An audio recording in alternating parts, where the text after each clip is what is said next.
What if? What if you had a friend who died without knowing Jesus as their personal Savior? What if he or she went to hell? What if one day you received a letter in the mail from beyond? A letter from hell. A letter from your friend in the flames of eternal torment. The following is a dramatic presentation. It was written by a fictitious high school student named Josh to a friend named Zach. Although Zach had every opportunity to tell Josh about Jesus, he didn't. They were best friends. They played soccer together, they went to classes together, they partied together, they shared their lives with each other. But there was one thing Zach held back from Josh: his personal relationship with Jesus Christ. The rest of the story is simple and sad. A few too many beers, a tragic drive home, a crash, a death, a funeral, a letter. Here is that letter in its entirety. A letter from hell.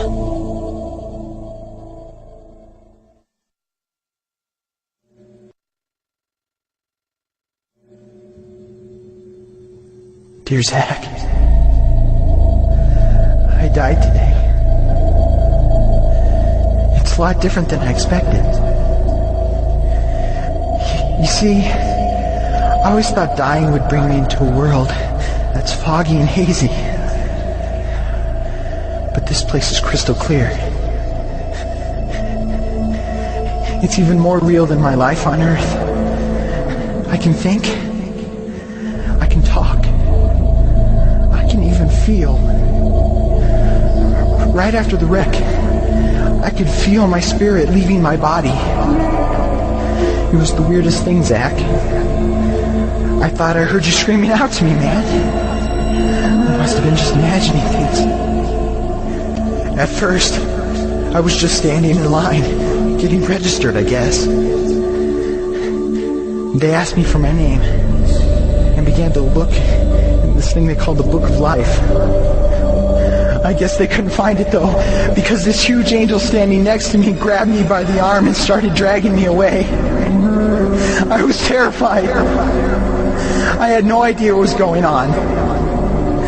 I asked the angel where he was taking me,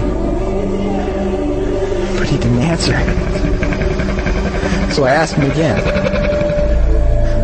Finally, he told me that only those whose names were written in the Book of Life could enter into heaven.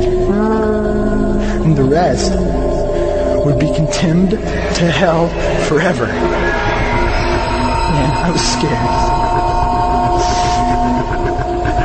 The angel threw me into some kind of holding cell where I've been sitting and thinking for a long, long time.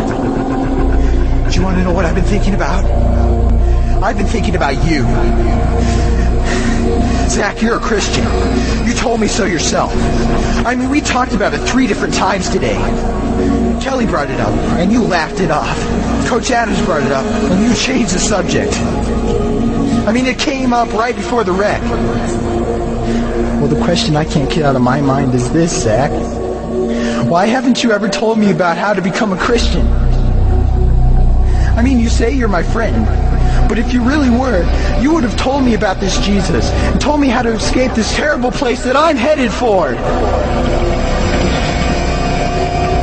I can feel my heart pounding in my chest. The angels who have been chosen to cast me into hell are coming down the hallway. I can hear their footsteps. I've heard of this hell, Zach. They call it the lake of fire. I can't stand it, Zach. I'm terrified. No, the angels are at the door. Oh, no. No! They're coming in, and they're pointing at me. They're grabbing me and carrying me out of the room.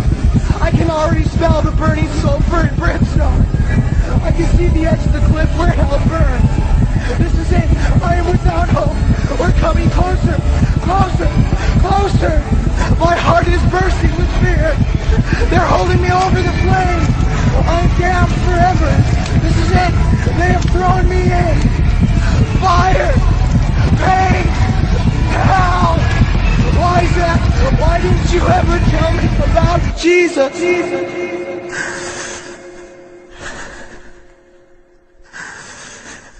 Signed,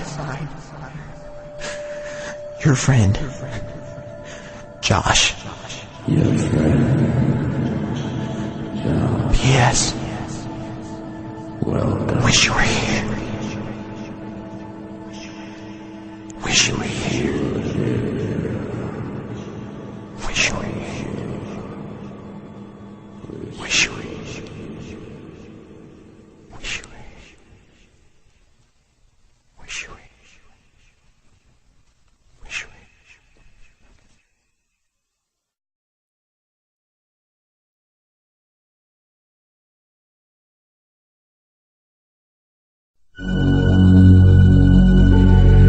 Don't bother me. Don't bother me with souls to save. I have my own agenda. There's school to do, sports to play, important stuff to attend to. Don't bother me with my friend at work. He's got his own religion. I don't have time to change his mind. He'll make his own decision. Don't bother me with that little girl, the girl playing in the street. She's much too young to understand that the Savior she can meet.